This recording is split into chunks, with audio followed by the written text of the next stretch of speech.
I've always loved storms. Among other things, they help me sleep. This was a stroke of luck for a kid growing up in New Orleans, where hurricanes were right up there with fresh tomato sandwiches as a summertime tradition.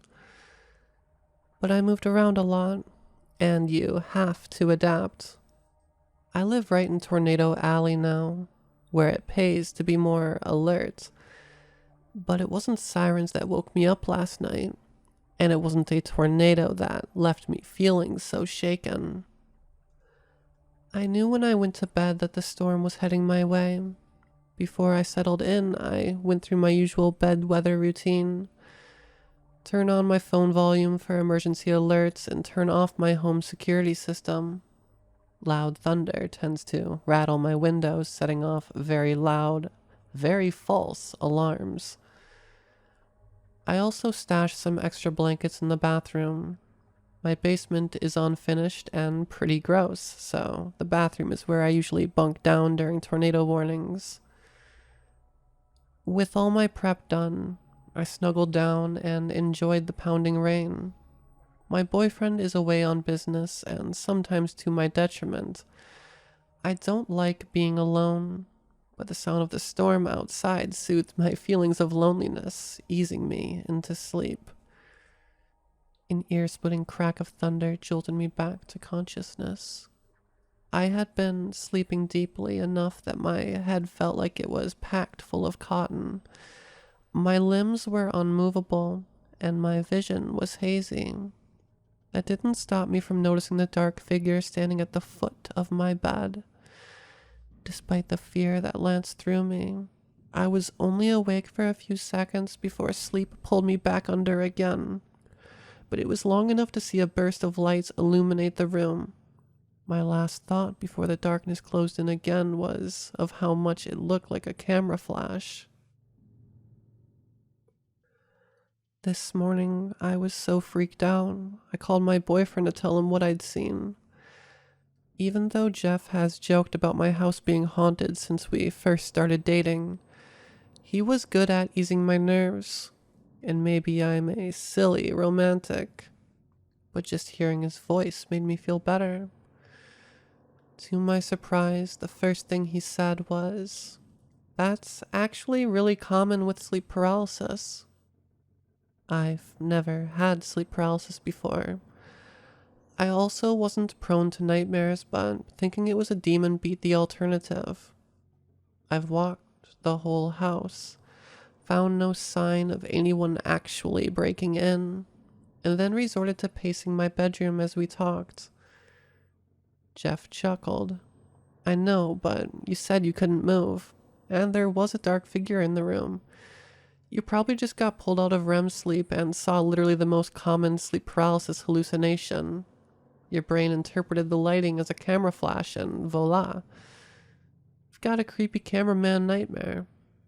More gently, he added, "I'm not trying to be condescending. I just mean you shouldn't worry too much about it." I appreciated that and told him so. However, mid-pace, I noticed a sliver of something gleaming white tucked under the corner of my mattress. Shifting the phone to my other hand, I crouched to pull it out. Jeff's voice turned into a faint buzz in my ear as the sliver of white emerged to reveal a shadowy square inside a pale border. A Polaroid. In it, I was lying in bed, bleary eyes cracked open, and I wasn't alone.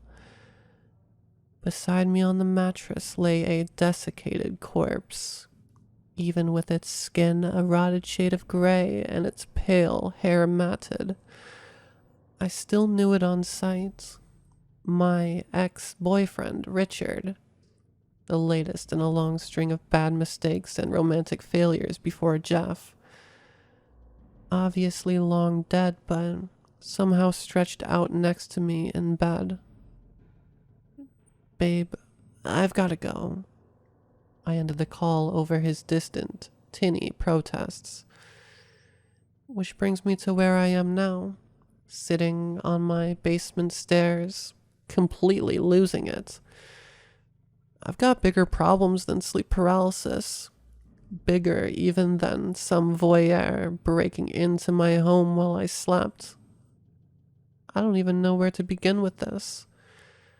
Telling Jeff isn't an option, and I am damn sure I can't call the cops. Because as I look at my basement, with its low ceiling and packed dirt floor, Richard's lifeless body stares back at me from the far corner, still chained to the wall, right where I left him. The others, though? The rest of my mistakes and romantic failures, in this state at least, where I timed their disappearances to coincide with destructive tornadoes instead of hurricanes, are gone.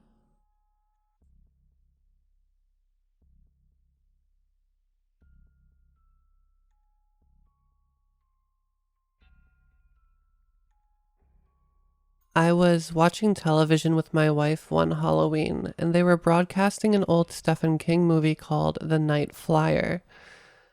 At one point she laughed and said that it was stupid. Nothing like that could ever happen.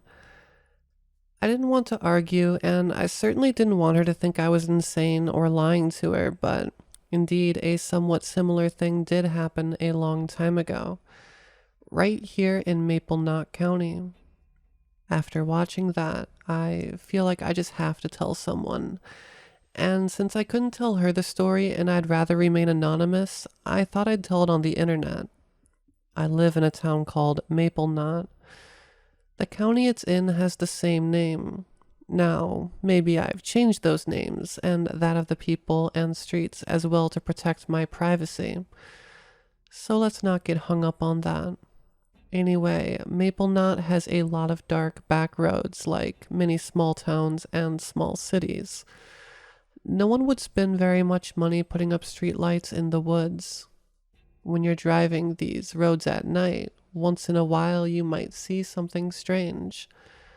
A bat diving at your windshield, an emaciated dog or wolf darting in front of your car. Once I saw an owl carrying what looked like a rotten rabbit in its claws. It hit my windshield and flew off.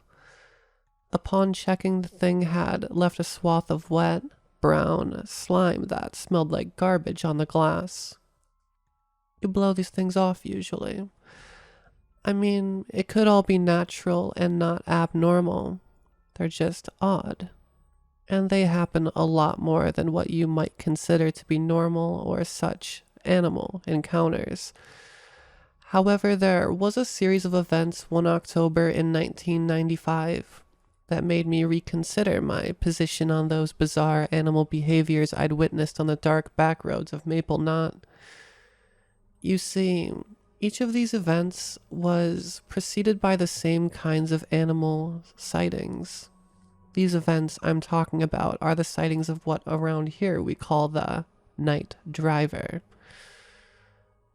I was delivering pizzas and burgers for a local greasy spoon called Ed's Eats when the first reports came in.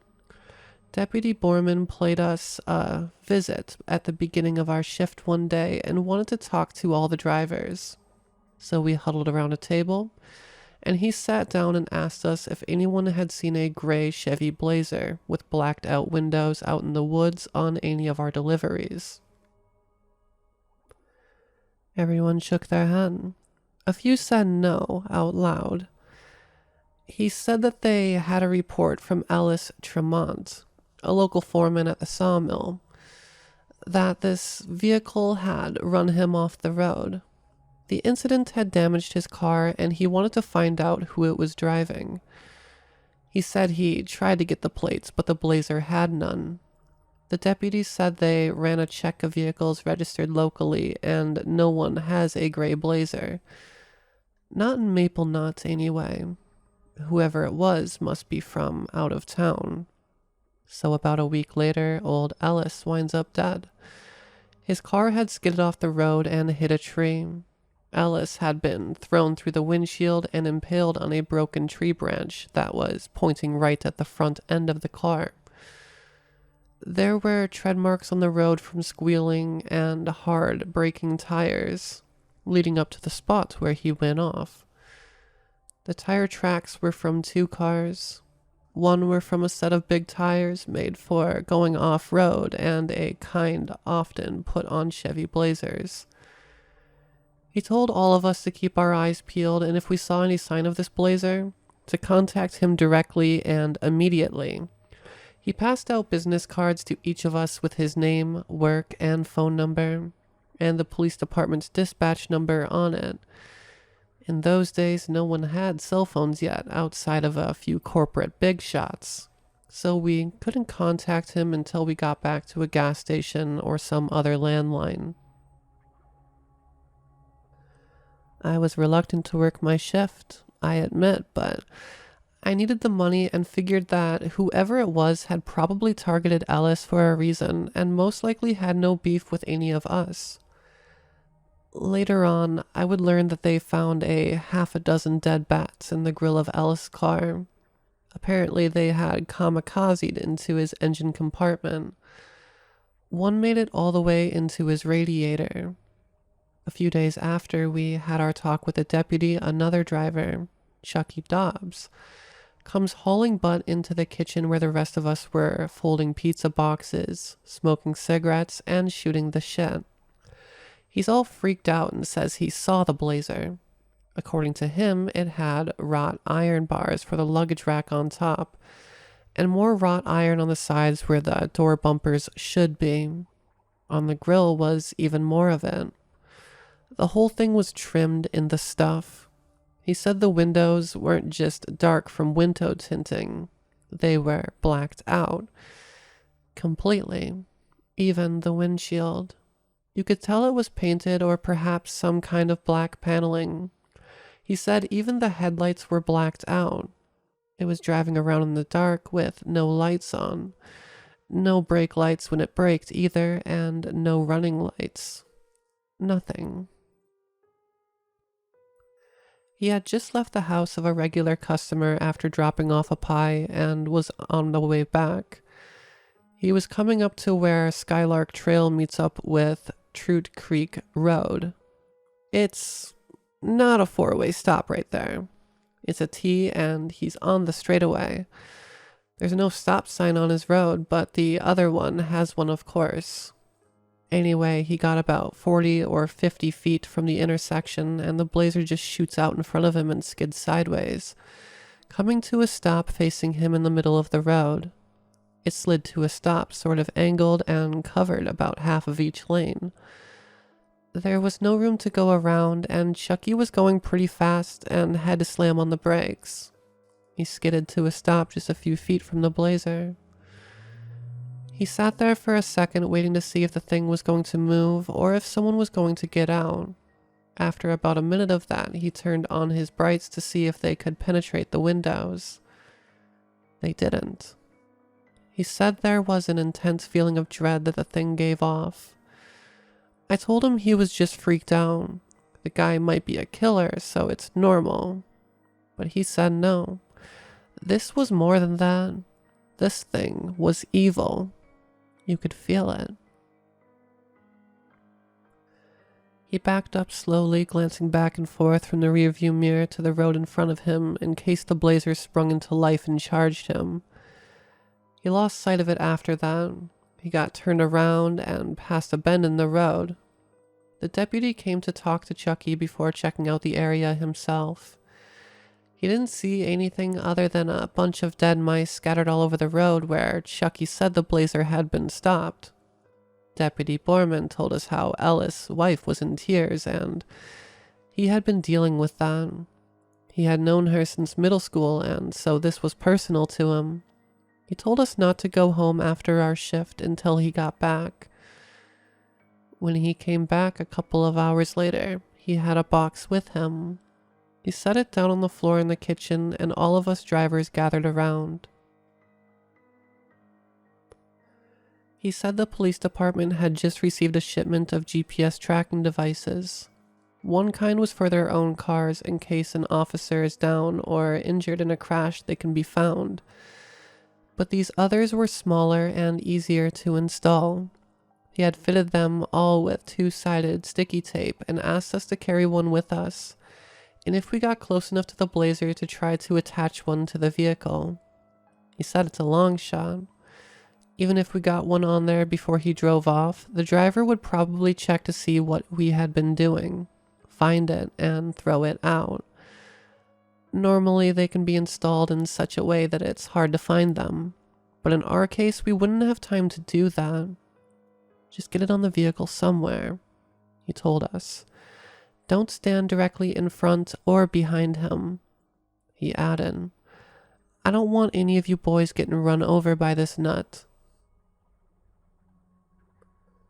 I was heading home that night and decided to drive around on those back roads, where this madman had been seen. I liked old Ellis and his wife. I didn't know them too well, but I had interacted with them once or twice over the years. They seemed like fine people, very friendly. To think someone would do this, it just bothered me. I was shaking a little bit by the time I got out there. Trembling is more like it, but I had to try or I might as well get another job. I couldn't keep delivering knowing that someone's out there running people off the road in the middle of my delivery zone. I drove around for a while. Back there, I hadn't seen a single other car for about a half hour. I was beginning to get frustrated and decided to go home. Just then, I thought that maybe I should park and shut my car off. If he's driving out here, I should be able to hear his motor. So I found a good spot under the only streetlight in miles and parked. I got out and lit up a smoke. I could hear crickets. It was a calm, kind of soothing sound. The cool October air slowly hit my skin in a perfect light breeze, but the woods were dark. Very dark. I was standing in the only lit area in sight, and as such, I could see even less into the dark than if I had stepped outside, the bright spots on the street made by the light. Just then, I noticed something. There was a dirt road just to my left. It was hard to see in the dark, made even harder by the fact that the entrance to it was mostly covered by branches that had grown over it. I saw no signs or lights down the road. I wondered if someone had lived back there. I couldn't see any fence or gate either, and just in front of it, on the asphalt of the road I was on, there was no dirt or tracks. No one had come out of that road for quite some time. Before I had finished my smoke, I heard someone walking, thumping on dirt and snapping sticks. It didn't sound like a person walking through. It was coming from the old dirt road. I froze in fear. Suddenly the branches gave way and a creature of some kind hopped through the vegetation onto the asphalt. Two dim yellow eyes shined through and looked at me, just for a moment. Then the thing stumbled into the glow of the streetlight. It was an emaciated young deer. Its fur was matted and wet. It was having trouble walking. It limped past me and off into the woods behind me without ever looking at me again. There was relief, but also pity for the poor thing. What am I doing out here? I asked myself out loud. I turned to get back into my car when I heard more sticks snapping from the dirt road. There was another sound as well. It was hard to define. It was close. Very close. I realized what the other sound was right as I saw it. The Blazer rolled out of the dirt road onto the paved one. There was no motor rumble or hum. The car wasn't running. I had heard the sound of the tires rolling on dirt and gravel. My entire body was now rigid with fear. I couldn't move, only watch. The Blazer came to a stop before it reached the other side of the road. Had someone pushed it? Someone had to have. That means that someone is on foot right behind those branches on the dirt road, in the dark. And I'm in the light. They can see me, but I can't see them. I reach behind me for the door handle without taking my eyes off the old dirt road in case whoever might be there came at me. Just as I pulled on it to open my door, the Blazer turned its wheels towards me and started rolling along the road. The motor was still not running. It quietly rolled past me, making sure to go around me as to not hit me. As it passed, I myself could feel what Chucky had insisted, the presence of pure evil. It wasn't driving around me to be nice. It wanted me to feel its harrowing aura. Emanating from it was pure dark malice. Static, electric goosebumps rose above my arms and the back of my neck in waves. My knees got weak. I did manage to get the door open to my car. I went to sit down in the driver's seat when I remembered. Get the tracking device on that godforsaken thing. So with every ounce of courage and strength I could muster, I grabbed the device and ran up to the back of the slow-moving Blazer. Sticky side down, I stretched it out in front of me and managed to plop it on the rear bumper. Moments after I did, the thing sped off down the road. Still as silent as before. Still without lights. It was after 1 a.m. when I got a hold of the deputy. He agreed to meet me at the location of my sighting at 11 a.m. the next day. He showed right on time. He looked around the area. He took photos of the tire tracks on the dirt road. He was about 20 feet down the road when he called out to me. "You gotta see this." The tire tracks stopped there, about 20 feet in. The dirt further back than that was thick and loose, yet undisturbed. It's goddamned impossible. He was mad. "What the hell is this?" I asked him. He shook his head and stared at me, as if I knew. "You're going with me," he stated firmly. "I didn't do anything." "Well, I'm not going to track that thing down alone." He was talking about the tracking device. I thought he was arresting me. "What about the other cops? Bring one of them." I thought that was a reasonable question. "Oh, they all think I'm nuts. You've seen this thing, and you got the GPS fixed. You're coming along. Now, get in the car." And that settled that. We drove around for about a half hour. He kept looking at this small screen he had.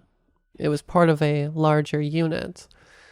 It was taking up most of my seat and was plugged into some port under the dash.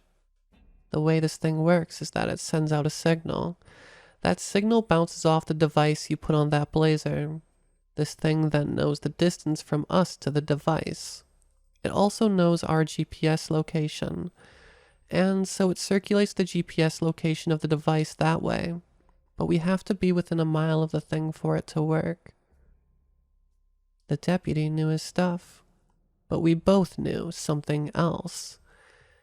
It was unlikely that the Phantom Blazer would still have the box on it. Still, we tried. We drove and drove. It was about 3 p.m. when we heard the first beep. The screen lit up and gave us a bearing. We had to manually figure out which street would take us in that direction. It wasn't easy. Eventually, we navigated our way down an old gravel road that didn't have a name, wasn't on any map, and only led out to a small pond that no one ever went to. I think some forestry service people came out here once a year. Something about the frogs, he said. Then we saw it, sitting there in front of the pond, facing us. We stopped the car and got out. Borman drew his gun. He slowly approached the Blazer. As we got close, I noticed it had a light coating of some kind of grayish dust, and flies were swarming all over the thing.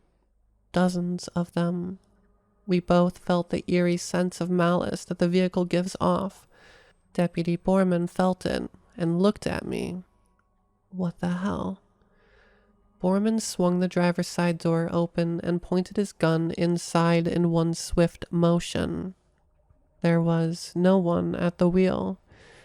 The dash was covered in dust, as was the steering wheel and every other surface. There were even some cobwebs forming on the seats.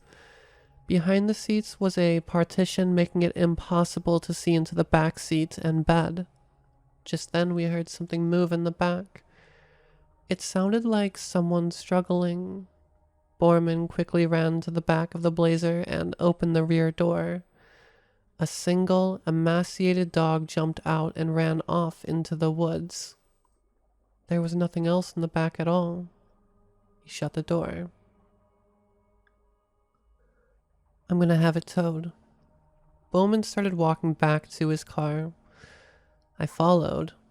I kept looking back, afraid it would ram us all of the sudden. Instead, between glances, it disappeared, leaving the tracking device on the ground. Over the next few weeks, all the way up until Halloween, in fact, there were sightings almost every other night. 3 more people were found run off the road. 2 of them died. One of those was one of Alice's daughters, the one that had lived in town. His other daughter had gone off to school out of town somewhere. I thought of getting in touch with her to see if I could figure out why. Was there something that had happened in the family? Every time I started thinking that, though, I just pictured her crying on the phone and I couldn't bring myself to track her number down. It happens every October for some reason.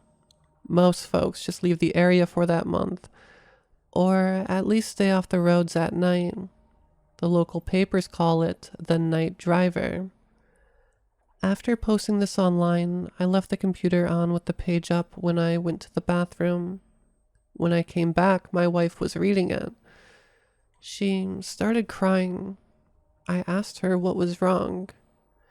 She reminded me that she had told me when she was young she had been in a satanic cult, but she had gotten out and the leader was arrested. I felt awful. She was oversensitive to this kind of stuff, and here I had left the damn browser open to this horror story. I said I was sorry and went to hug her. No, honey, listen, she started. The leader was killed trying to escape from jail. Before he was arrested, he had used animals as sacrifices to a demon. He had a couple of kids, too. The deputy is his son. He became a cop to try to put nuts like his father away before they could hurt anyone else. Oh my God, I said. I had no idea. Shh, she said. There's more. You know I was adopted, and I had changed my name after I moved out of my adopted parents' house. We talked about that, but I never told you who they were. They were the Tremonts. Alice was my adopted father. This thing killed my adopted father and sister. I think it's Deputy Borman's father, the cult leader. I think it's his ghost doing this. I was dumbfounded. She never told me any of this. I knew she had problems with the family that adopted her. I respected the fact that she never wanted to discuss it or tell me who they were. She looked at me with tears in her eyes. She could barely speak. She was crying so hard. She said, "Baby, I never told you something else. My name before I got adopted. Before it was Tremont." I stroked her hair between her sobs. It's okay. It's okay. What was your original last name? I asked.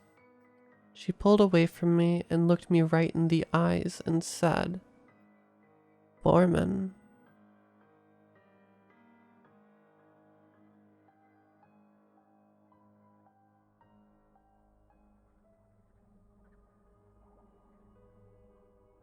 A cold presence sweeps over my legs, pulling me out of deep sleep. I check my phone. The screen flashes 3:03 a.m. What a horrid time to wake up, I think. Thankfully, I still have half the night to sleep away. I cover up the blanket so that my feet are nice and snug. Doing so, I notice the light on from our bathroom. The door opens a crack and I see a silhouette of my wife. Her faint giggle rings through the silent night. Well, now that's a nice surprise, I think. I hop out of the bed to join her. We got married 2 months ago. A classic Indian arranged marriage setup. Both of us are workaholic software engineers. When the pandemic hit and we moved back to our hometowns, our parents decided to seize the opportunity. Between eavesdropping family members and hectic work schedules, we stole romantic moments over WhatsApp calls. Delay in vaccinations and fears of third wave threw a wrench in our honeymoon plans. We were now living together with my parents. My mother took to her newfound status of mother-in-law and decided to use the time to mold my wife into the ideal Bahu. All this, coupled with overbearing relatives, pretty much placed our newlywed experience on the back burner. Until today, that is. I smiled as I tiptoed over to the small bathroom, shutting the door as quietly as I could. Nita stood with her back to me, playing with the end of her plaited hair. The mirror reflected her mischievous grin. "Hello, husband," she says. I hugged her from behind, arms circling her waist. "This is a nice surprise," I say, burying my face in the crook of her neck. "Isn't it a wonderful night?" she says, her voice seductive. "It sure is," I replied. I slowly started to pull the nightdress down her shoulders, placing kisses on the newly exposed skin. She halted my hand as the dress exposed her shoulder. "Are you sure you want to continue?" she says. "Silly question, don't you think?" I chuckle. "I won't let you go if you tell me to stop midway," she says. I'm sure there was some witty remark I could make about consent, but it seemed to elude me. "I'm sure I won't ask you to stop," I say. "Yes or no, dear husband," she says, her tone strangely fixated. "Hell yes," I say.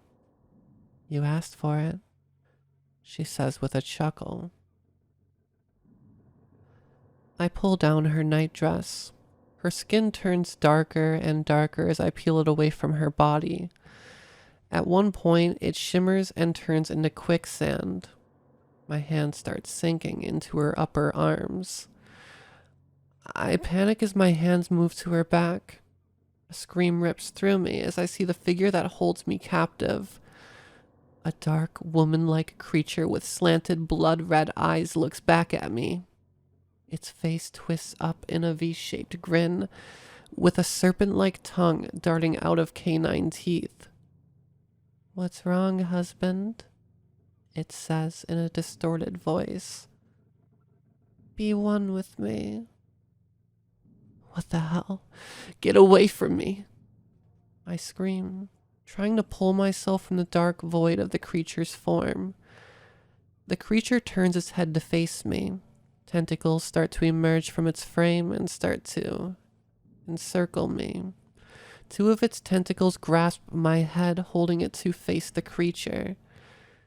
The creature opens its mouth, tongue slithering around its barely there lips. The void of nothingness beyond its pointed teeth pulls me in as it opens its mouth wider and wider. There is a sudden splash of water on my back. It instantly follows up with a flash of heat, like sunlight in the afternoon. The heat seeps into every cell of my body, pulling me out of the void, and then bursts through every pore of my skin. The creature lets out an unholy shriek as the light rips its tentacles to shreds.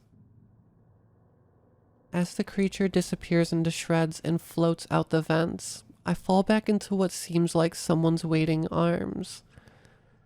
The world fades to black as I faintly hear what sounds like the Maha mantra.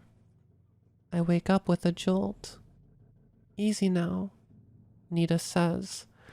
She wipes the cold sweat off my forehead. You, that. Words elude me. "I know," she says. "You know?" She thrusts a copper glass full of water in my hands. "You must have 100 questions running through your head right now about what happened yesterday," she says as she runs her fingers through my hair and then down to my cheek. There's a fire smoldering in her eyes. "Drink this and freshen up. My aunt and uncle are coming over today. Together we'll answer all your questions," she says. Her hand travels to the space between my neck and collarbone and adjusts the locket held on by thick black thread. She closes her eyes and wordlessly chants, her fingers lightly gripping the locket. I feel the same warmth as last night flowing through the locket into my chest and then radiating out of me. She lets go of the locket and kisses my cheek. "Don't be late," she says. Ma is in a flurry, getting things just perfect for our guests. She brings out the fancy China tea set, accompanied with samosas from the pricier sweet shop. "Well, now, how is our favorite niece doing?" Uncle Ved says in a happy and boisterous voice. He is a heavy-set man who could pass for a bodyguard. From what I remember during my wedding, he used to be a pahalwan, who shifted to being a real estate developer after a wrestling injury. "I couldn't be happier," Nita replies. I look after her like my own daughter. Ma chimes in, sitting close to her. It feels nice to have another woman for company. "We wouldn't have recommended the match otherwise," Aunt Supriya says with a gentle smile. Of course, Ma says. I can see her fuming internally, trying to form the choicest of veiled insults to use later. "May I give them a tour of the home?" Nita asks. "Well, of course you should," Ma replies. "It isn't every day that the city folks get to see a huge bungalow. Make sure to give them a good tour of our spacious backyard. We set up a vegetable patch 3 months ago. Most of the sabji now comes from our own garden, free from all those harmful chemicals." "Samdanji, I believe we should start the tour from the gardens itself.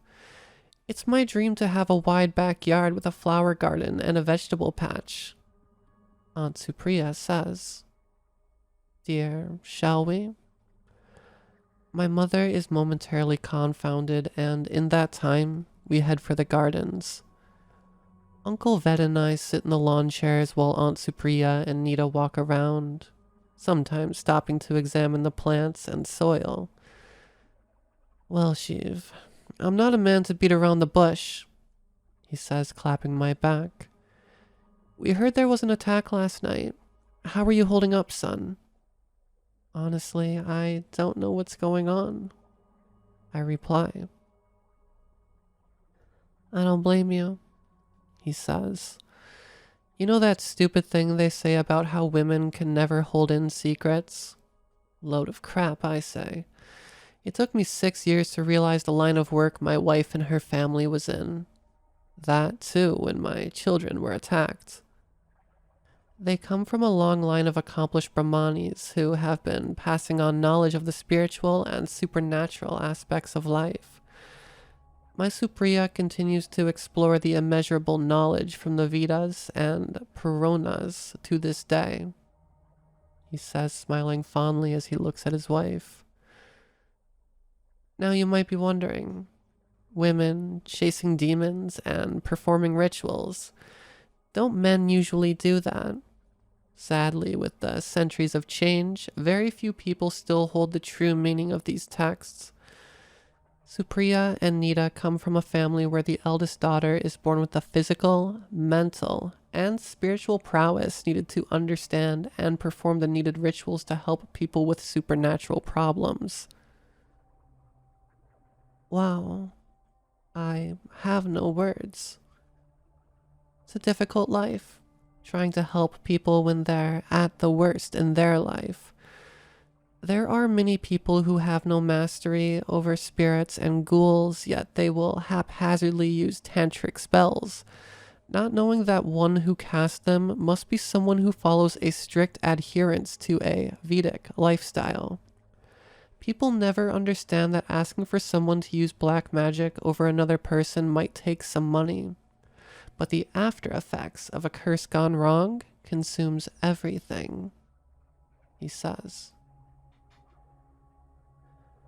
The ladies return. Aunt Supriya places a sad-looking twig from our lone pot of tulsi on the table. What's the diagnosis? Uncle Ved asks. From what Nita told me and by the looks of the tulsi, I'd say the infestation is in the initial stages. We have a dakini on our hands, she says. Is it even possible in this day and age? Nita asks. There are few people who have the supernatural power to summon one, and even fewer who can send her back, she replies, but her face is weary. It won't be a pretty sight, dear child. The dakini will not go back unfulfilled. She shudders. What should we do? I ask. First, we need to understand how much of a danger you're in. Once that is ascertained, we can teach you the needed mantras to help you evade the spirit. We will need to know the person who had summoned her as well. They need to be warned, she says. Now, hold on, I find myself saying. You're telling me that I'm being attacked by a witch and you're worried about the people who summoned it? What the hell? Chief, calm down, Nita says, rubbing my forearm. You'll scare Mummy G with the commotion. The thought of my mother running headless with panic sobered me up. I understand your concern, Shiv, Aunt Supriya says. You see, unlike the Conjuring movies, we shouldn't fear much when it comes to malevolent spirits or deities. All spirits and supernatural beings are subservient to the Parama Purusha, Lord Vishnu. Nita adds, unlike witches or lost spirits, dakinis are demonesses who stay along with the goddess Mahakali as her attendants. Spirits linger due to unfulfilled desires or improper cremation rituals. We can help them obtain moksha and deliver them from this earth through proper rituals. Dakinis are demonical beings who are summoned through a powerful tantric with a promise for blood. No ritual is powerful enough to keep her away from what she is promised. Then it serves those people right, doesn't it? I say. Don't mess with fire if you can't take the heat. Demoniacal beings leave behind destruction you wouldn't wish upon your worst enemy, Shiv, Aunt Supriya says. Uncle Ved squeezes her hand in solidarity. What should we look for, Masi? Nita asks, breaking the silence. Oh, yes. First thing in the morning, place a couple tablespoons of the oil you use to light your lamps in a cup and then ensure Sheev collects a clear stream of urine in it. Mix it thoroughly and wait for a few minutes and observe it.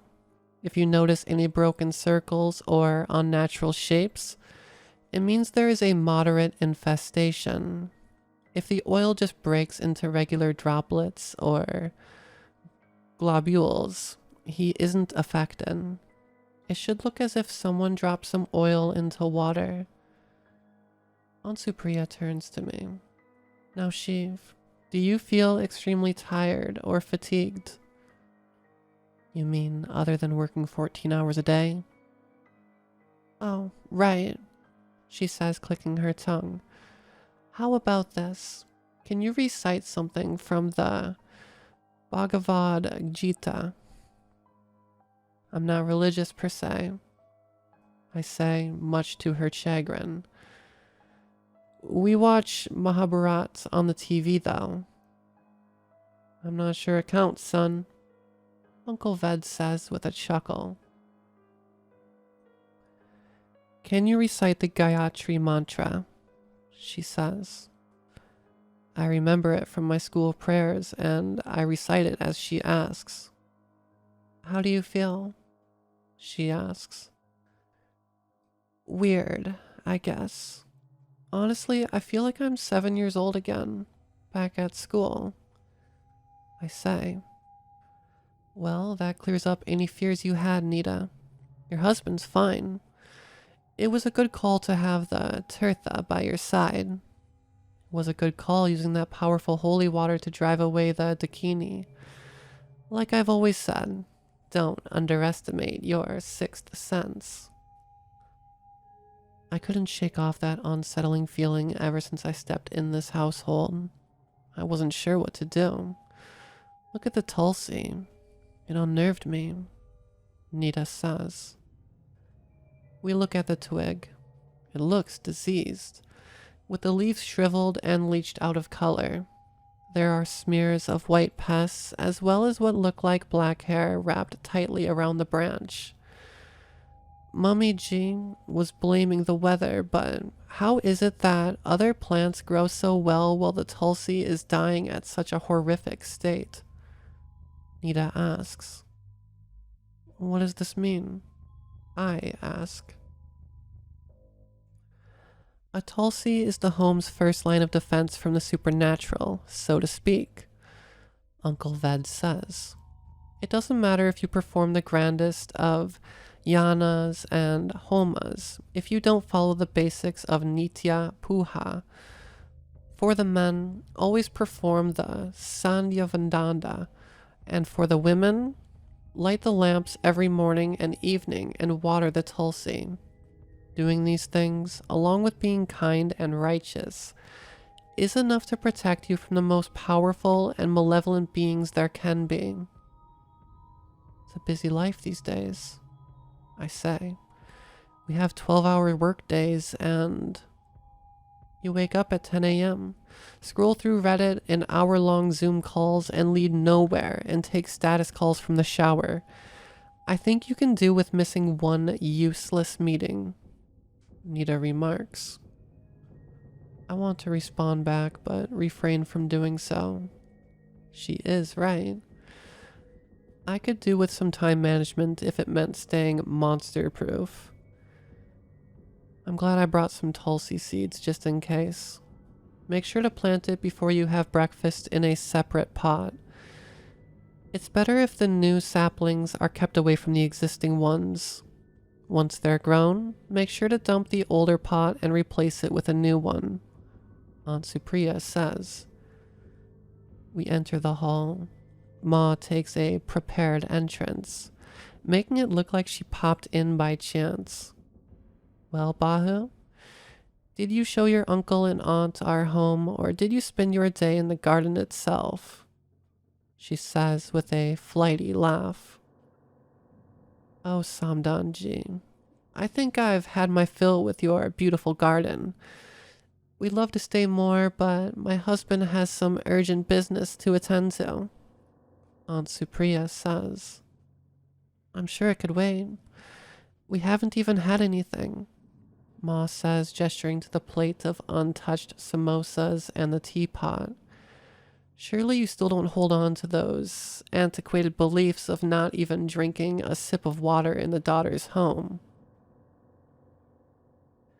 Well, we can't refuse when you're being so gracious, Uncle Ved says. If you wouldn't mind, could we take the samosas for our way back? Oh, of course, Ma says. Nita picks up some samosas to pack back. Ma runs after her as discreetly as she can manage. Sadly, I know she's going to ensure that only 2 samosas are packed for them. It isn't every day that we get snacks from the pricier store, after all. At dinner, Ma weaves her silent judgment of Nita's uncle and aunt into the dinner conversation, talking about how wealth isn't everything, pulling up unverified rumors painting them in a bad light. I want to call her out, tell her what they were actually here for. As if sensing my rising discontent, Nita catches my eye. She shakes her head with a plea in her eyes. That's enough, Ma, I say, irritated. Don't you get tired of it? All this wasteful gossip.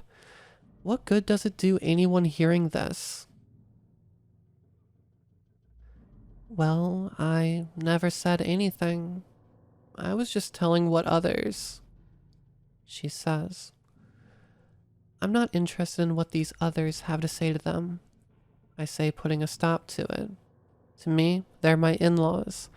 They're very nice people and the very reason I was able to marry such a wonderful person. Nita blushes. Ma gasps and stutters. The cold presence creeps in, pulling me out of slumber. I can feel its red eyes glaring at me. Its silent hunger calls out for me in that same distorted voice. I want to move, to open my eyes, to cry for help, but I'm paralyzed. I struggle and try to pull in whatever bit of strength and courage. I try to remember the multitudes of gods and goddesses to show me a way out. Shiv, wake up. I hear a voice from far away, as if from above water. The warmth is back again, soft as winter sunlight. Shiv, wake up, it says. I try to reach for the warmth as the dakini reaches out for me. Shiv, wake up, Nita says, shaking me awake. I sit upright in a flash, drenched in cold sweat. Nita rubs my back. I check my feet. Surprisingly, they're well tucked into the blanket. I can still feel it. Her, I say. She's trying to look for a way in, to lure you again, she says. It's been 8 days already, I say. I know, she sighs. Thankfully, the tulsi sapling seems to be growing well. I'll change the plant first thing tomorrow. She won't have a hold on us anymore. I'm tired of the nightmares, I groan as I lay down again. She spoons me, slipping into my blanket. I'll protect you, she says, snuggling in my back. I'll chase away anyone who tries to make a move on my cute husband. Did you just call me cute? I chuckle. Go to sleep, she says, holding me tighter. I sleep with a smile on my face. As the lockdown eases, so does the haunting presence of the dakini. As advised, I change my lifestyle to a more sattvic one. I wake up somewhere between 6 and 7 a.m. and offer. I put more effort in leading a balanced lifestyle that doesn't involve being stuck at my laptop for hours on end and stuffing myself with junk food. We finally consummate our marriage over a long weekend. I booked a surprise weekend stay at a nice resort. We take our time exploring nature and each other. We share childhood anecdotes. Mine consists of climbing trees in my grandparents' orchards. Hers consists of encountering disgruntled spirits in garages and storerooms. A month past the ordeal, Ma comes home distraught after her morning walk. You just wouldn't believe what happened, she tells us over breakfast. Your third uncle from our father's side, the one whose wife is always jealous of us because you got a better paying job than her son. Ma starts. Go on, I say. Their entire family. Oh God, where do I even begin? She says with her hand over her forehead. Is it COVID? I ask. It's what I thought as well, but when I met her neighbor's sister in the park today, she sighs. No one would want such fate to fall on even their worst enemy.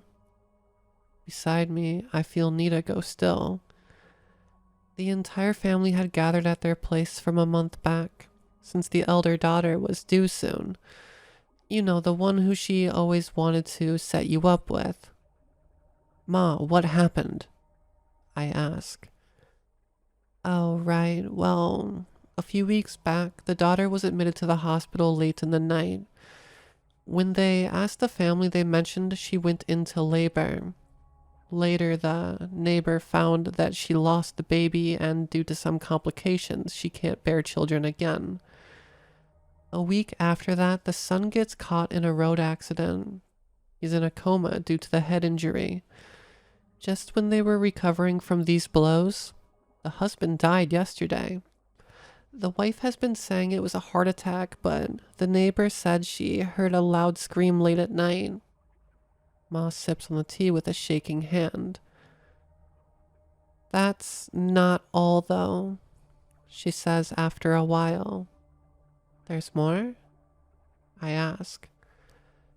There were rumors of how the wife knew people who did black magic.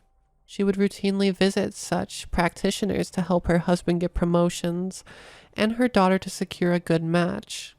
I mean, she married into such a posh family. How else would a millionaire family look twice at the daughter of a regular bank manager? She says. When I heard all of this from the neighbor's sister, my mind went straight to those rumors. They say the ones who dabble in all this black magic stuff always get their payback with interest. Even so, Nita speaks for the first time since Ma has been going on about the family's tragedies. You're right about one thing, Mommy Jane. No one would want such a fate to fall, even on their worst enemy. Ma nods. Then continues to dive deeper into the different rumors she heard of the affected family. Nita clutches my hand under the table. I squeeze it back. We realize that the Dakini is a secret that will forever remain between us. I now understand why Aunt Supriya worried so much for the people who had commissioned for the Dakini to attack us. The Dakini had truly disappeared from our lives, but she took what was due with interest.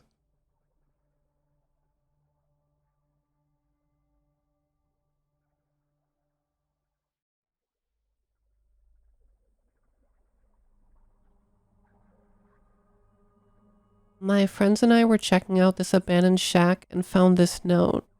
I'm not sure what to think of it. The paper was yellow and falling apart. We tried asking around town, but no one knows who used to live there. I figured this was the best place to share it. There's a crazy old woman that lives outside of town. Her small cabin is covered in kudzu and briars. If you didn't already know it was there, you would probably walk right past it. She never goes into town. Sometimes you can catch her outside, hanging bundles of sticks and dead flowers around her shack. You might see smoke rise from a hidden chimney, but that doesn't happen often. Kids dare each other to get close to the cabin. Sometimes they snatch some of the hanging sticks and dash away before she sees them. There are rumors that she's a witch that eats little kids, that she will put a curse on anyone that comes too close. Others say that she's a hermit that's hiding in the woods because she killed someone. None of them are true, of course. I would know because I started them all. I'm the crazy old woman in the shack. I started the rumors to keep others safe and to protect my own identity. I'm afraid that safety has been compromised, so I will tell my story as a cautionary tale to others. I'll be dead by the time anyone reads this, so there's no need to worry about me. I'll have bigger things to worry about. This nightmare started several years ago. I didn't have any siblings or a family of my own. My parents lived several hours away and weren't the type to stay in touch. I lived in a not-so-nice city. It wasn't a very pleasant place to live, but it had the most amazing library. I would spend hours there. I remember the first time I walked in. The woodwork and architecture took my breath away. The sheer amount of books was incredible. Aisles and aisles of pages that just wanting to be read. It was beautiful. I worked as a receptionist at a stressful law firm at the time. Getting off work and heading to my safe space at the library was a wonderful feeling. I would rent dozens of books and grew close to the librarian. She was perhaps one of the only people that might miss me. One day after work, I walked into the library. I nodded to the librarian and headed to what I considered my chair in the corner of the room. It was plush and comfy, and right next to a large picture window. Even though the view wasn't great, I enjoyed the way the sun shone through it, landing right on whatever book I had in my lap. I had finished my most recent read and was on the hunt for a new book. One in particular caught my eye. It had a burgundy spine with golden swirls curving down the edges. I pulled it from the shelf and looked at the cover. A collection of untold stories. There was no author, only the title. I was intrigued, so I sat down and started to read. The short stories were fun and unique. Some resembled popular fairy tales, but most were stories I had never heard of. I rented the book out for a couple of days. It didn't take me long to read through them all. I finished the last story before bed one night.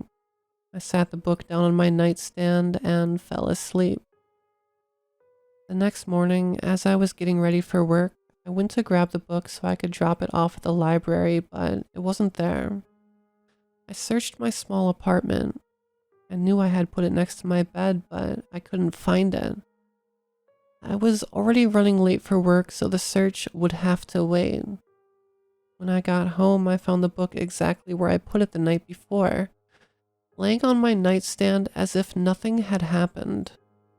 It wasn't there this morning. I triple-checked. I couldn't figure out how a book could disappear and show back up. The thought of an intruder bothered me, but surely I would have heard or seen something. It was then that I noticed the bookmark, a simple red ribbon poking out of the pages. I didn't use ribbons to mark my place, and why would I need to? I had finished reading it. My hand started to shake as I opened the marked page. I couldn't believe it. It was a new story. One I hadn't read before, but I'd been through the entire book, every page. How could a new story just show up? In thin black lettering at the top, it read, "Deep Dark Eyes." I was confused to say the least. I didn't understand, but here I was with a disappearing book that spawned new stories overnight. I had no choice but to settle in and read. The story was short, more like a poem. It was unlike the others, which had a bright, light-hearted theme. This one seemed sinister, even though the words themselves were innocent. After all these years, I have it permanently ingrained in my head. I won't tell you the whole thing. No, that would be a disaster. I will tell you some, however. Just to be safe, don't read this out loud. He travels at night, searching for friends. His mission is simple but will never end. His long legs are nimble with arms that can bend. Deep, dark eyes. When you hear his whisper, please don't cry.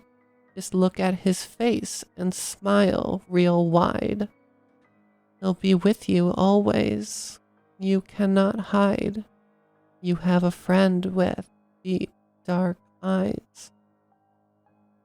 That's the first and last stanza. Trust me, the middle is even creepier. I'm only telling you this so you understand, hopefully. Maybe it will help you look out for it. I promise you won't be in danger for now. I've figured out that as long as you don't read the entire thing, it won't come. I felt ill when I finished reading it. I had goosebumps and the room seemed colder. I immediately shut the book and threw it on the counter. Why would something like that be in a fairy tale book? I decided to take it back first thing the next morning. While returning the book, I mentioned to the librarian the out-of-place story. She thought it sounded odd and asked me to show her. I turned each page but couldn't find it. I got frustrated and tried to tell her I wasn't crazy. It really had been there. She laughed it off and told me to take a break from reading for a couple days. I gave her the book and left. I was angry at her and myself. I knew I didn't imagine it. It wasn't a dream. But how could an entire book vanish and new stories just appear? The thoughts troubled me for days, but eventually I put it out of my mind. For about a month, things were normal. Then I started to hear things. Started at home. I would hear someone say my name when no one was around. That happens to everyone from time to time, so I didn't think much of it at first. Then it turned into an everyday occurrence. I got concerned and went to the doctor, but they told me I was simply overworked and needed rest. Took a week off work. It was nice for a couple days, but the whispers remained and got even louder. I would hear soft TV static and think I had forgotten the television on, but it was always off. Sometimes I would wake up in the middle of the night thinking someone had spoken in my ear, but of course, I was alone. I noticed I was only affected while at home. I didn't have issues at the library or at work. I started spending more time out of my apartment. I worked overtime and would stay at the library until it closed, even on my days off. Eventually my luck ran out and whatever I had summoned found out where I was. The incessant whispers would plague me at work and the library was no longer my safe space. The whispers and noises were now accompanied by shadows dancing in the corner of my vision. Always seeing something dash by, but nothing ever being there was making me paranoid. When I closed my eyes, I could feel the whispers brush my skin as if someone were just inches from me. I went back to the library and searched for the book, but I couldn't find it. I even asked the librarian, but she hadn't seen or heard anything about it since I turned it in. I did as much research as I could. There wasn't any record of the book or the story. I posted on forums and blogs and didn't receive any real answers. The cops couldn't do anything. What would I tell them? I'm hearing voices. I lost my job because I couldn't get enough sleep to keep up. I decided to move, and that actually worked. The noises and shadows finally left me alone. I could start over and be free. Didn't last long, though. Slowly, things became what they were before. I moved around for years, running from this invisible menace. Everywhere I went, eventually it would follow. I had an idea one day. I decided to disappear. Maybe I could lose whatever had been following me if I tried hard enough. I only packed a few items and took off. Like a madwoman, I crisscrossed the country. I drove for days and days. I would only stop when absolutely necessary to sleep. When I found a small rural town, I parked my car on the side of the road and started to walk. I have no idea how long or far I walked. I just kept going until I arrived at an abandoned building. It had fallen in on one side and moss covered the stone foundation. It looked like no one had stepped foot in it in a century. It was perfect. I made it my home. I never trimmed the weeds or vines that took over. They helped me hide. I started rumors about the shack to keep people away. I would hang bundles of sticks and dried up flowers in the nearby trees as protection and to freak people out so they wouldn't bother me. I've been here for 10 years and the silence has been bliss. But that silence ended last week. The sound started like the quiet buzz of a bee. It grew to be a ringing in my ears. The ringing became constant, and I could no longer sleep. Then the ringing turned to static.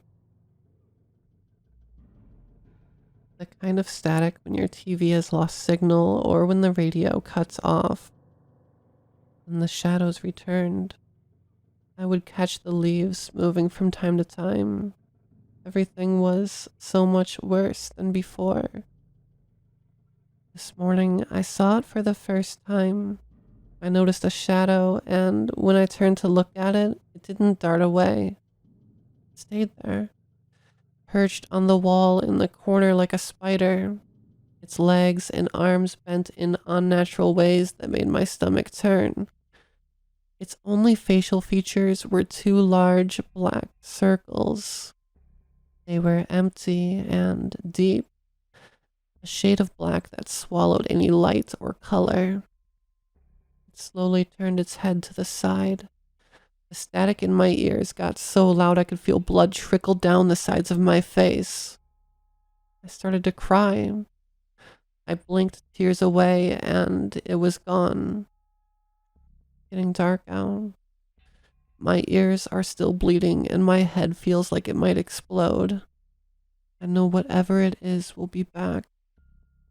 I have no one to reach out to. Besides, no one could do anything. After I'm gone, I will try to find another. I'm not sure what will happen next. If you ever come upon that cursed book, burn it, please. Update. It's been a while since we explored that shack, but check this out. I was looking for a book to do my book report on, and I think I found the poem the note was talking about. It was in a different book, though. What do you think? Travels at night, searching for friends. His mission is simple, but will never end. His long legs are nimble, with arms that can bend. Deep, dark eyes. No one knows where he comes from or where he goes. He has no mouth and he has no nose. His voice is a hum, a buzz that grows. Deep, dark eyes. When you read his story, you call his name. You made a choice you cannot change. He'll be here soon. Be not afraid. Deep, dark eyes. He doesn't want to hurt you, but his voice might sing. The human ear is a fragile thing. Don't run away. Embrace the ring. Deep, dark eyes. When you hear his whisper, please don't cry. Just look at his face and smile real wide. He'll be with you always. You cannot hide. You have a friend with deep, dark eyes.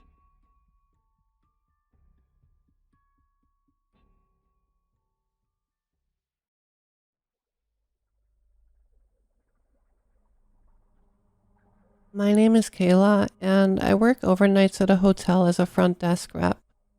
The work is pretty easy, and my managers and coworkers are fun and laid-back people. Really, I love my job. I get all the free snacks I want from our snack cupboard in the hotel, and when I work late enough, I don't deal with a lot of guests. Honestly, the hardest thing about my job is staying awake, but there's been strange things happening since I started working here a couple of months ago. Some of these things apparently were going on long before I ever joined, so my coworkers and managers told me not to worry about it, but it's difficult. The first thing is that one of our automatic doors always opens on their own, even when they're locked. It's as if some mischievous little kid keeps running back and forth in front of the sensor to make the doors open and close.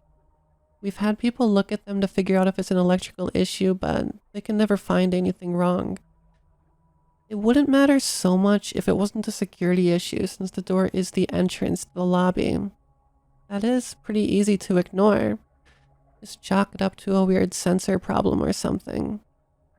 The other weird thing is the hotel dog.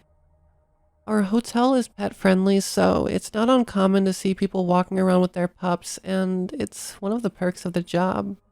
However, there's one dog that wanders the hotel that is only seen at night. It's this big black dog that's really skinny. I first noticed him on the cameras one night around 2 in the morning. He was wandering the hall of the second floor, and at first I worried someone had accidentally let their dog out. And it stopped and looked up at the camera.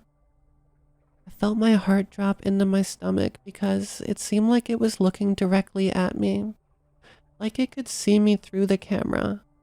I wasn't sure what to do. I couldn't just start calling rooms and ask if someone was missing their dog.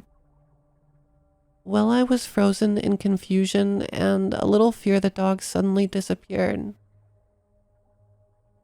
I don't mean it walked away, I mean it just vanished.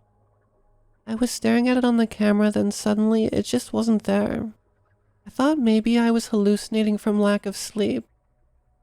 I'd been having nightmares the past couple of days and hadn't been sleeping well, so I tried to just blame it on that. Then I saw it again. Not on the camera this time, but in front of me. I was running through disinfecting some of the chairs and tables in the lobby when suddenly there it was, just staring at me from down the hallway, like it had when it looked at the camera. It felt wrong. I love dogs. I have 4 of them. I'm usually one of the first people to run up to pet a dog the second I see it. This didn't feel like a dog. It looked like one, but there was something off about it that I couldn't quite put my finger on. And just like last time, it was around 2 in the morning. I tried to open my mouth, to talk to it, call it over, or tell it to go away. Something, but my mouth wouldn't work. My body wouldn't listen to me. Then it started stalking towards me. Not walking, stalking. Like a wolf after its prey. Fear flooded my body and moved my legs as I dashed back to the front desk. We have a small room that has an opening to the lobby, but that was better than nothing. I slammed the door closed and hid under the desk like a child. I could hear the scratch of claws across the hardwood in front of the desk and felt sick.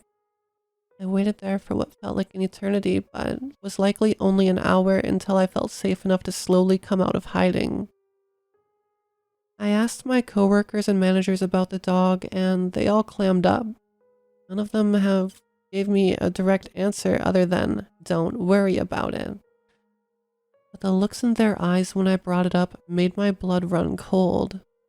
When I asked one of the maintenance guys about it, he looked like he'd seen a ghost.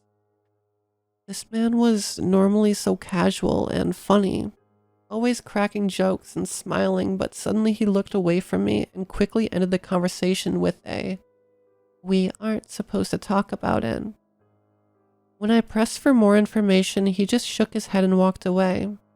For a month after that, he wouldn't talk to me. I started waking up with bruises and scratches on my body after that second night with the strange dog. I tried to think it was perhaps just from playing with my dogs. They're all big boys and can be rough during play, but these were larger bruises than ones my dogs left. One morning I woke up with one that started at my hip and went down just past the middle of my thigh. It looked like someone had hit me with a baseball bat. That night when I went in the elevator was out of order, meaning I had to take the stairs to get to the storage room on the 4th floor, where we kept things to restock our snack cupboard. I always hated taking the stairs because they always creeped me out. The staircase was always much colder than the rest of the hotel for some reason. So cold it made my joints feel stiff and my fingertips go numb if I was in them too long.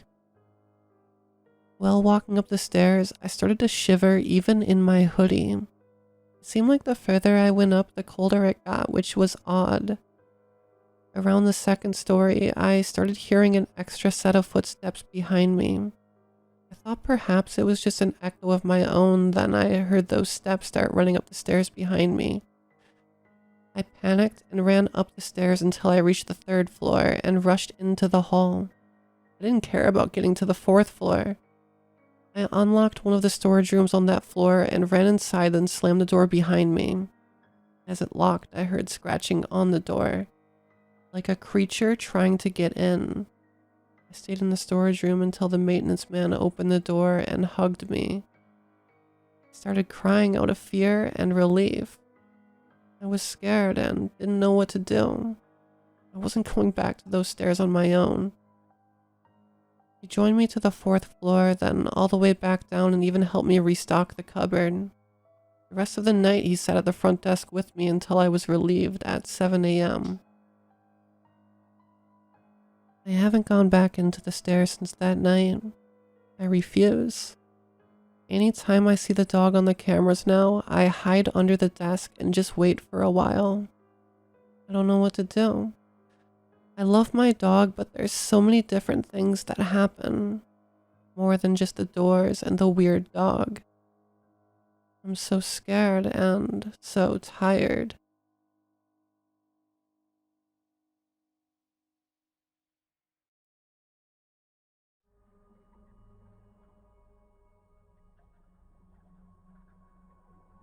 I took a 9-week class, passed my certification exam, and am now a beekeeper.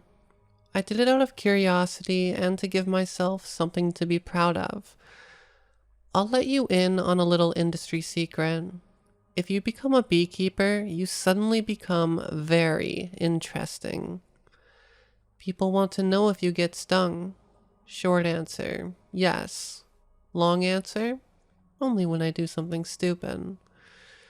People want to know if they can buy some honey. But most of all, people want to know why you decided to farm stinging insects. This one's easy. Beekeeping, in my opinion, is far and away the most captivating activity in the world. Sweating in long pants and a veil on the hottest day of the summer is absent from your mind when you open up the top cover, peer into your hives, and witness the natural phenomena that is a hive at work. The smell of a healthy hive, getting to watch foragers return home with full pollen baskets, finding the queen and watching her check which cells need an egg. I am utterly enchanted by the bees. Can you imagine a society with perfect altruism, selflessness, and division of labor? If you can imagine it, can you witness it? I do every weekend. You're probably wondering why I'm gushing about my bees if the title to my story is Do Not Become a Beekeeper. Let me explain.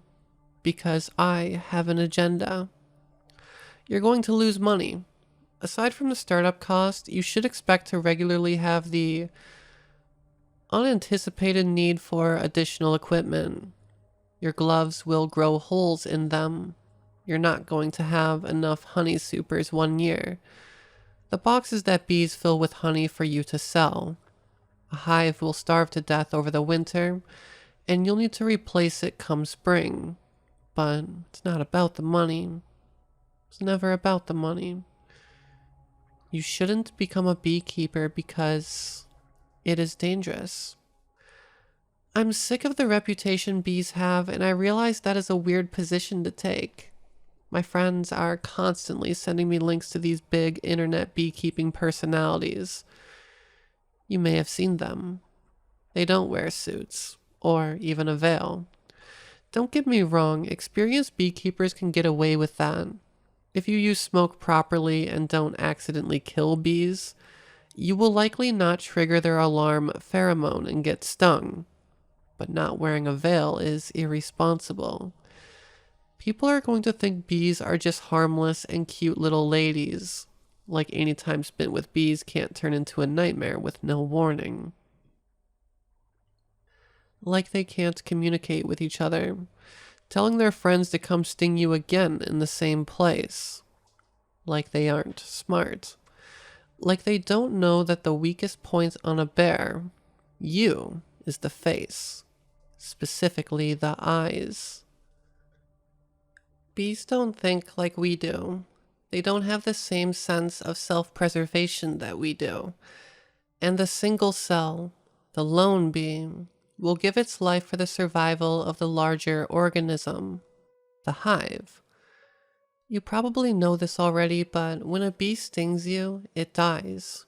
The barbs on its stinger are lodged as deep as it can muster into your skin, and when the bee attempts to fly away, the bottom half of its body gets ripped off. This may not seem like an evolutionary advantage, but keep in mind that each hive will contain about 25 to 60,000 bees that can do the same thing. When each individual bee will only produce 1/12 of a teaspoon of honey in their lifetime, and each hive can produce 60 to 100 pounds of honey in a year, their true strength lies in numbers. I don't want to give anyone the wrong impression here. I'm not here to argue that bees are bad because they can sting you. It is a good thing that they do have such a powerful defense mechanism. They are arguably the most important creature on this planet. In any given meal, you can expect for every third bite of food to be as a result of a pollinator. If the bees die, we die. Anyway, here is the story of why I am currently trapped. Typing this message while probably dying in my house while an ambulance, unreachable, waits in my driveway. My favorite day of the year is Extraction Day. The day I harvest all the honey. A perpetual grin on my face. It was a beautiful day in late June when I made my way to the apiary. The trick is to harvest your honey during a nice day when the bulk of any given hive's population is out foraging for pollen and nectar. It means you will have less bees to contend with as your vulnerable hands are working within the frames. I'm zipped, gloved, fully sealed like I usually do. I feel invincible once I put on the suit. Everything is going well. I've wrapped my honey boxes in thick plastic garbage bags and set them off to the side. It's looking like I'll get a couple 100 pounds this year. Phenomenal haul. About to place the final top cover back on my hive, I get stung on my hand. Through my glove. This is unexpected, but not entirely abnormal. The words of my old eccentric mentor echo to the forefront of my mind. Jeans tight around your thighs. You may get a surprise. and then he'd cackle like he'd just told the funniest joke in the world. To be clear, I do get stung through my clothes sometimes. It's a regular workplace hazard, but all you can do is smoke the place you got stung to neutralize the alarm pheromone, remove the stinger, and get back to work. I return to loading heavy boxes into the trunk of my car. I'm nearly finished when suddenly the heavy lifting becomes a little harder than it should be. I'm exhausted. Feel as though I can't catch my breath. Like I'm going into anaphylactic shock. I drop everything, run away from my hives, remove my glove, and look at my hand. It has blown up like a balloon, red and swollen. I can't recognize my own hand. That's when I realize my face is numb too. With my good hand, I fish my phone out of my pocket and dial 911. I feel a considerable tightness in my throat as I wait, panicked, on the front lawn. A lone bee teases me by innocently harvesting a flower in the garden adjacent, probably one from my own hives. A fire truck blares in the distance. They arrive in record time. They take my vitals, ask me a series of questions that all seem increasingly irrelevant as I can't catch my breath, then stab me with an EpiPen. My heart rate skyrockets to levels I didn't know it could reach as my throat begins to open back up. Gasping for air finally seems to work again. I gather myself and tell them to call off the ambulance, that I'll have a neighbor drive me to the ER after I close up the beehives. They look at me with raised eyebrows like I am a lunatic. To them, I'm a beekeeper who is allergic to bees. It's not like I had any clue until now, and believe me, I am not ecstatic about this news. But I can't leave my hive open. Open hives are dead hives. It could get cold tonight, killing all the brood. It could rain tonight, ruining their food stores for the winter. They would be vulnerable to pests. A raccoon could waltz right in. The bulk of their hard work unprotected, not to mention that other local beehives could rob the food my bees need to survive. I took hundreds of pounds of honey from them today. They don't need to lose more to opportunistic robber bees. Hands shaking, I struggle to zip up my veil. I commend myself for thinking of squeezing garden gloves under my beekeeping gloves this time. Fully equipped, I look on at my hives. 3 right next to each other, each bustling with activity and healthy with population. I was so proud of what they had accomplished this year, and now all I see when I look at them is my own vulnerability. I need to do this quick. I pick the top cover up off the ground. Bees fly out from underneath it, and I leap backwards while holding in a scream that is begging to erupt from my recently reopened throat. You got this. You got this. I delicately replace the top cover. Everything is closed back up. No incident. As an extra precaution, I keep my suits on in the car as I drive my honey supers to my garage where I plan to extract the honey. After unloading the honey supers from the car and onto the driveway, I run inside and take some Benadryl. I sit down, drink some water, and mentally hype myself to go back outside, move the honey supers into the garage, and begin extraction, trying not to think about the lack of a future in my beekeeping care. The Benadryl knocks me out. I wake up on the couch, struck by the heat of sunshine through an open shade. I look at my watch. 10 a.m. I slept until the next morning. Groggy-eyed, I lumber near to the window to close the shades, and to my surprise, there are thousands of bees in my yard.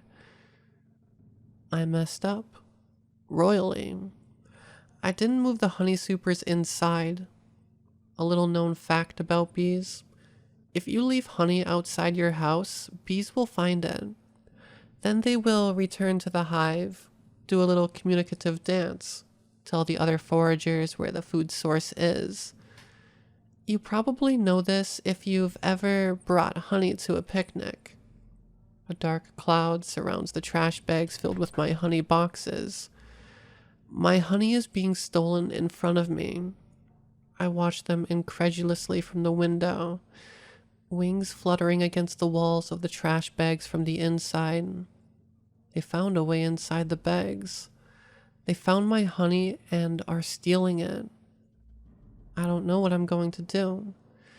Go outside, risk getting stung again, stay inside, lose a year's worth of hard work. I don't care if I get stung. I've been stung probably 30 times in the last several years. Going outside.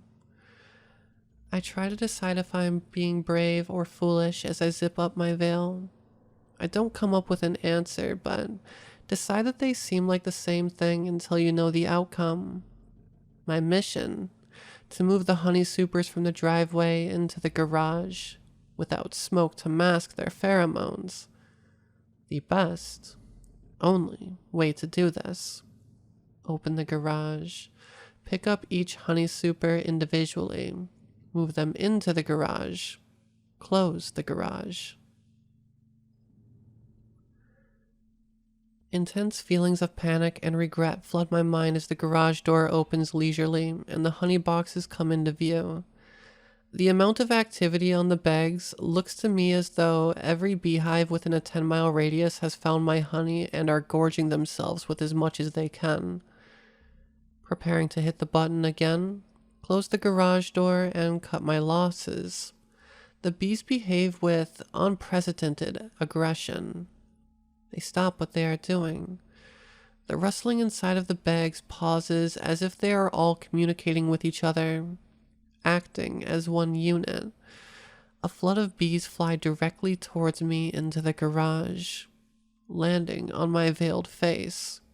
From the inside, I see 100 abdomens attempting to find purchase through the mesh, each thrusting inches from my eyes with suicidal determination. For context, Apis mellifera, the type of bee I keep, and the type robbing my honey, my bees stealing their own honey back, are cherished worldwide for their tameness. There's a reason those internet beekeepers can scoop handfuls of bees up with their bare hands. Blinded and afraid, I do something you should never do to a bee. I flail my arms, swiping bees off my face and body, crushing some, further angering others. My vision momentarily unobscured, I gather myself as best I can. I close the garage. One press, it stops ascending. More bees fly into the garage from underneath and whirlwind around me. Second press. It slowly descends back down to the ground. I don't wait around to see it return flush with the ground as I pivot back inside and slam the door. Good news. I didn't die, or even get stung. I may discover I have once the adrenaline wears off. Bad news, there are hundreds of bees in my house now, most of which seem like their only goal is to find a way under my veil. I can hear little bodies collide against the door as I hold it closed against creatures that have no hope to open it. Luckily, I was anticipating there being some bees in the garage while I extracted today. The chemical spray you can use to shoo the bees out of your honey supers works to rid the boxes of most, but not all. I spend the next few minutes shop vacuuming bees on my face and body. Aside from a few bees out of reach on the ceiling, I've mostly cleared the house. The shop vac sounds like an irritated hive. Thousands of bloodthirsty bees frustrated by their new constraint. I go to the window to look at their activity outside. As the swarm comes into view, their activity once again becomes to an abrupt pause. As if they know I am inside, the bees beeline towards the window, the soft taps of their bodies colliding with the window growing louder as they increase in number. Fortunately for me, there is a pane of glass in between us this time. This aggression is atypical behavior to say the least. You can usually work with one hive for an extended period of time before their patience dries up. The fact that they sensed me when I was standing in the garage is mystifying. The fact that they aimed them mainly for my face is even more bizarre. And the fact that they are trying to defend themselves from me while I am inside a window and nowhere near them is extraordinary. I back up into the kitchen and I'm shocked to find that there are bees on all of the windows of the house. Thousands of bees, each running along the length of the windows, questing for a way inside, for no other reason than to get me. I am fully surrounded, feeling like a cornered dog. I decide I'm not going to go without a fight. I reach under the sink and grab hornet killer spray, the kind I tell other people not to use against honeybees. I spray whatever bees I can inside. Against my better judgment, I spray my own arms and legs as if it were sunscreen. Heaps of dead and disabled insects line the floor of my house. I gather the courage to open the door to the garage, just an inch or two, so that I can squeeze my arm out and open the garage from the bottom of the wall. As far as the door is open, a swarm of bees whiz by through the opening and into my house. I panic spray the cloud, killing hundreds, but thousands enter unbarred. Those that are inside fly in a hurricane formation, as if waiting for the opportunity and the moment to strike. I press the button to open the garage, and as I retrieve my arm from out of view, I look on in horror as my arm is completely enshrouded with frantic bees, each attempting to sting me through my suit. I feel a tickle on the back of my neck. A bee must have managed to get inside my veil. It stings me on the back of my neck, a familiar wide needle penetrating my skin, followed by the feeling of wings tussling my hair as surely as it's dying. Its body bisected. I get stung again, the same place, right on the back of my neck. 2 bees in my veil. A third time. I am in agony. Flashbacks from my allergic reaction yesterday. My body covered globally in hives, hands swelling, my face unrecognizable. I maniacally swipe at the back of my neck, attempting to crush the bees in my veil. The bee comes into view briefly as it lands on the front of the inside of my veil, inches from my face. The queen. I recognize her right away. Queens have a distinct body shape. They are longer and are a different shade than the rest of the bees in the hive. They are also unique in that they can sting more than once without dying. The bleak realization hits. My hives are punishing me for stealing honey from them. There is no other reason the queen would be here instead of at home laying eggs.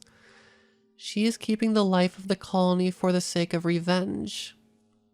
I flatten the queen by clapping 2 hands together in front of my face. The remaining bees, already aggressively trying to sting me everywhere on my body, lose their minds. They know the queen is dead. They assemble into one unit, a tornado on the other side of the room. I take out my phone and realize there is no possible way to dial 911 with gloves on. My body momentarily free of bees, I remove my glove. These bees are shrewd. They know my hand is unprotected. It is impossible to navigate my phone's touchscreen while repeatedly getting stung on my hand. Seemingly every available surface was stung in the 5 seconds I had my glove off. In between the fingers where it hurts most to get a paper cut, underneath my fingernails, all over my palm, I panic-strickenly replace my glove, but they are already inside of it. Some are crushed against the walls of the inside. Others manage to sting and die a warrior's death. The 911 operator answers. Through tears, I hurriedly explain that I am allergic to bee stings and have been stung multiple times. Please, though, tell whoever comes to stay in their car. I can't leave the house. An overwhelming tide of insects will blanket me if I try. I can see the ambulance by the street, waiting for me to come sprinting out of the house. I haven't yet summoned the courage, and even if I did, it's not as though the EMT could provide care while they are repeatedly being stung by my bees. Please, for the love of all that is holy, do not become a beekeeper.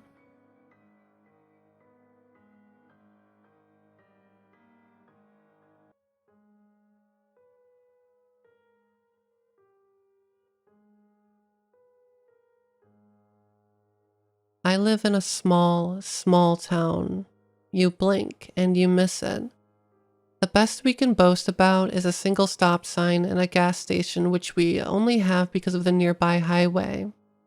Any actual semblance of a town is 25 minutes away, so when things get scary out here, it's amplified.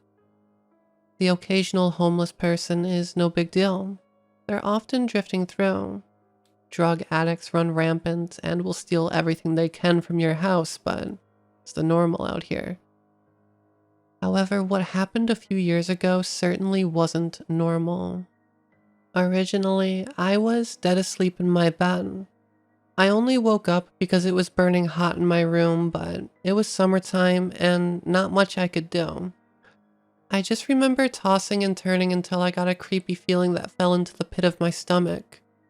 I glanced over to the bathroom door that was open with the light on. Everything was normal. I left the light on so I wouldn't trip and die if I had to pee in the middle of the night. Next, I glanced at the window directly across from my bed. I had no curtains, but I did have a shitty set of blinds. Part of the blinds were broken from wear and tear, and the crappy AC output beneath it would make them move back and forth so you'd get a glimpse outside every so often. The yard light was still going, but what made me stop was the outline at my window. The figure of someone was directly at my window, almost like it was waiting for the blinds to move to watch me. I didn't have an imagination as a child. That had been trained out of me. But the sight was enough to pour every horror film into my head at that moment. I squeezed my eyes shut and pulled my blankets over my head and slept in a cloth oven that night. By morning time, the figure was gone. I remember running to my mom's room on the verge of tears in the morning, telling her what happened. She laughed at me like I was an idiot and told me it was probably just a stray cat that had climbed up there for one odd reason or another.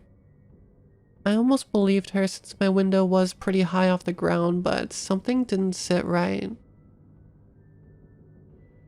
Later that day, when we were doing yard work, I glanced over at my window and saw one of our metal patio chairs had been pushed up to it. I pointed it out to my mom, who proceeded to chew me out. That's how the cat probably got up there, moron. Stop leaving furniture everywhere. But I hadn't moved it. It was heavy enough that I had struggled with it. So we moved it back, and so began a pattern. At night, I'd see the figure, complain to my mom, and we'd find a chair moved back every single morning. This went on for a few weeks. My mother stopped caring about my concerns until one morning we saw where the outside screen of my window had been sliced open. I still remember her shaking her head and complaining about those damn stray cats that we had still yet to see. I could tell she was unnerved by that development. I couldn't handle it anymore, and I opted to sleep in our living room that night. The only problem was our kitchen and living room connected, which meant there were several windows. The first night of my move went well despite my back hurting from the couch. I avoided my room like the plague. It wasn't until about 4 days later we ran into an issue. I woke up and glanced at the clock above the fireplace. It read a little past 3 a.m. I couldn't realize why I'd woken up until it happened again. There was a beam of light shining in from the kitchen window, almost like someone was shining a flashlight in. I saw it trace along the walls and land on the love seat across from the couch I was on. I was mortified. When I told my mom, she continued to laugh at me. I gave in and decided I would sleep in my dad's room, even though it had a gigantic window. He slept in the recliner with a huge TV, so I felt more safe having someone around. The yard light was directly outside the window anyways. It seemed foolproof. That was until I woke up out of habitual fear and watched through the window across from the bed. Everything seemed normal as time drug on, and I felt like a moron. Maybe my mom was right. That was until I saw a lone figure come out of the woods by the backyard shed, walk directly under the light, and head to the patio furniture, like he'd been here plenty of times before. I still remember the large build the man had, and the confidence like he was the one who lived here and wasn't creeping around my yard in the dead of night.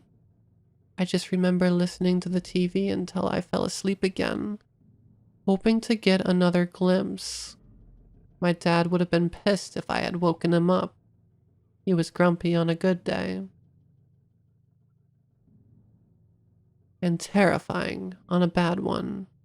I didn't feel like risking it unless I had solid proof because I was scared. The next morning, my mom chewed me out again for the patio furniture, which was routine almost a month later. But this time, something new happened. She demanded I stop playing in the toolboxes of the garage.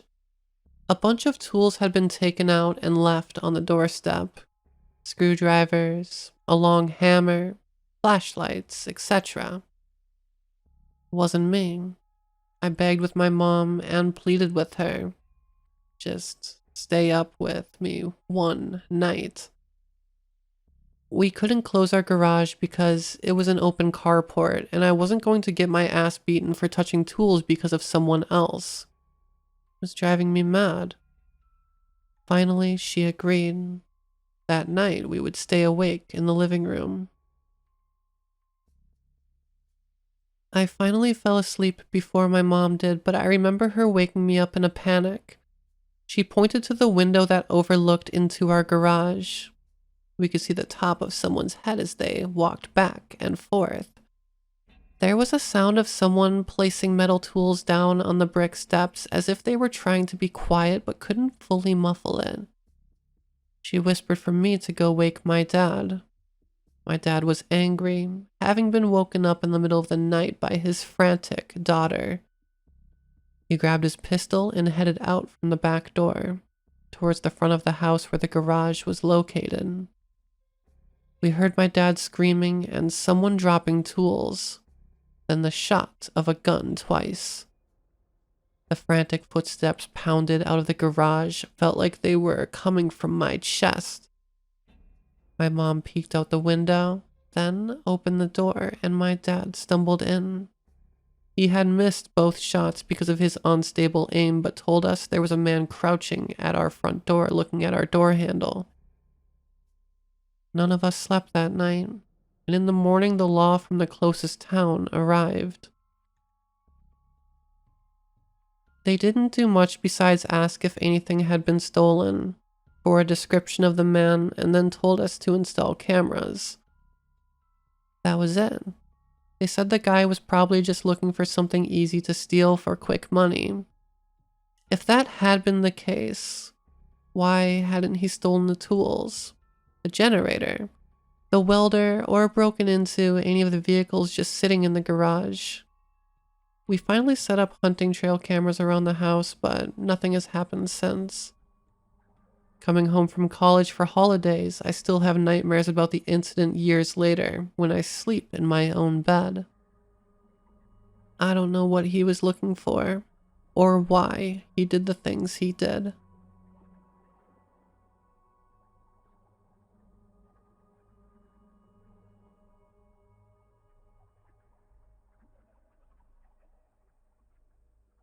This happened in 2019. I was in my second year of college and living in a townhome about a 10-minute walk from campus. I lived with 2 other girls at the time, but they were all back at their parents' house for the holiday. I work in healthcare and was working Christmas this year. A little bit of a backstory. There used to be 4 of us living there, but one girl had moved out due to issues with her boyfriend. He was a jackass who abused our kindness on allowing him to stay there. Was only supposed to come every so often, but basically ended up living there. We told her she needed to kick him out after an incident with him one night after he got physical with her and verbally abusive with the rest of us. She wouldn't listen, and we told her we would have to talk to the landlord then. Long story short, she ended up moving out and left on bad terms with us. On another side note, here, I have been in physically/mentally abusive relationships before, so I understand how things may have been going for her. I tried my best for 2 years at that point to help her open her eyes to the abuse and get her away from him. At this point, it was affecting everyone, and we didn't feel safe with him there, etc., so she moved out. Okay, back to the story. It was Christmas Eve and I worked the next day, so I was getting ready for bed. Locked the doors, turned the lights off, and went downstairs where my bedroom was. I was scrolling on TikTok for about an hour. It was Christmas Day at this point, when I heard what sounded like the chairs in the kitchen move. The kitchen is right above my bedroom.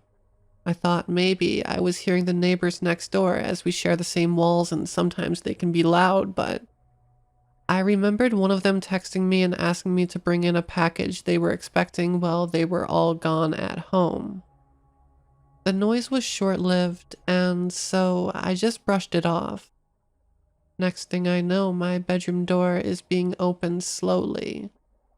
In this moment, I get a flashback and remember my second grade teacher telling us about the time someone broke into her house. And she acted as if she were asleep, as if they were there to just rob her. They wouldn't feel the need to hurt her if she saw them. But my freaking phone screen is lighting up. My scared jaw dropped my face. So I can't act like I'm asleep. Where I'm laying in bed faces directly to the door, so we're just looking right at each other. So there I was laying in my bed shitting myself while this guy has 1 foot in my bedroom with the door cracked open. It felt like an eternity, but in reality it was probably more like 10 seconds of us looking at one another. He slowly takes his foot out and closes the door. I sit there just in complete, utter shock. I couldn't make out what he looked like as my eyes were adjusting to the dark again from the phone screen. All I could see was a backwards baseball cap. I knew I had to call the police, but my anxious ass knew if I called, it would alert my parents' phones that I called. Me being dumb as hell was like, well, I don't want to make them worry. Also, I was scared he might still be somewhere in the house, and I didn't know what he would do if he heard me call. So I text the guy I was seeing at the time and tell him some random guy just broke into my house and came into my room. He snapped me out of it and told me to call the police, and so I did. The dispatcher asked me if I felt comfortable to go unlock the front door for them so they didn't have to break it down. And I told her no way. I don't care if the door is broken, I'm not going up there alone. A couple minutes later, I see flashlights shining through my window. I hear the police knocking at the door and announcing themselves. They got in and asked me where I was. I came out of my room and they came and got me.